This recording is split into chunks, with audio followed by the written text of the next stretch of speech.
আচ্ছা, আমি রবিউল রশিদ। আমি অ্যানিমেশন নিয়ে কাজ শুরু করি 2004 থেকে। তারপর থেকে অ্যানিমেশনের সাথে জড়িত আছি। আমার শুরুটা হয়েছিল আরিফ স্যারের মাধ্যমেই। এখন বিভিন্ন প্ল্যাটফর্মে কাজ করতেছি। এখন স্টিল নাও আছে একটা অ্যাডভার্টাইজিং ফার্মে ক্রিয়েটিভ হেড হিসেবে। দেন আরেকটা আছে বিডিজবসে, বিডিজবস ট্রেনিংয়ে কর্পোরেট ট্রেনার। সো এছাড়া আর বিভিন্ন আরও 2-3টা ফার্মের সাথে জড়িত কনসালটেন্ট হিসাবে।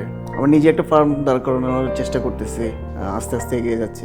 অলমোস্টলি মোট কথা হচ্ছে যে আমি এটার সাথে টেক হয়ে আছি, অ্যানিমেশনের সাথেই কাজ করতেছি, অ্যানিমেশনের সাথে কাজ করতে যাচ্ছি আর কি। সো যখনই যেই সুযোগ পাই সেই সুযোগ নিয়ে কাজ করার চেষ্টা করে যাচ্ছি। আমার শুরুটা আরিফ স্যারের মাধ্যমে হয়েছিল।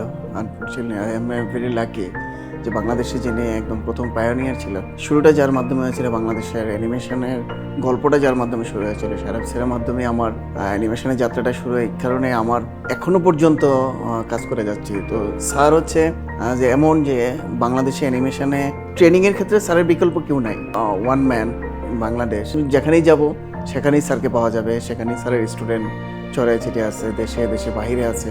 আর স্যারের আরেকটা জিনিস আমার সবচেয়ে ভালো লাগে, স্যার খুব ডিটেইলিং বোঝাতে পারে। আর অ্যানিমেশনটা হচ্ছে একটা হাই নলেজ, কম্পিউটারের মধ্যে একটা হাই নলেজ। তারপরেও যদি আসে কয়েকটা ক্লাস করলে বা কয়েকদিন স্যারের সাথে একটু টেক হয়ে থাকলে, স্যার তাকে আইটিতেও নলেজ দিবেই, প্লাস অ্যানিমেশনের উপর তাকে একটা গুড নলেজ দিয়ে দিতে পারে।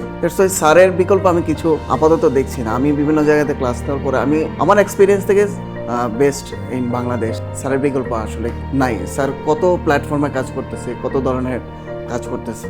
সো ফলে স্যারের কাছ থেকে আমি এখনও শিখবো, এখনও শিখছি।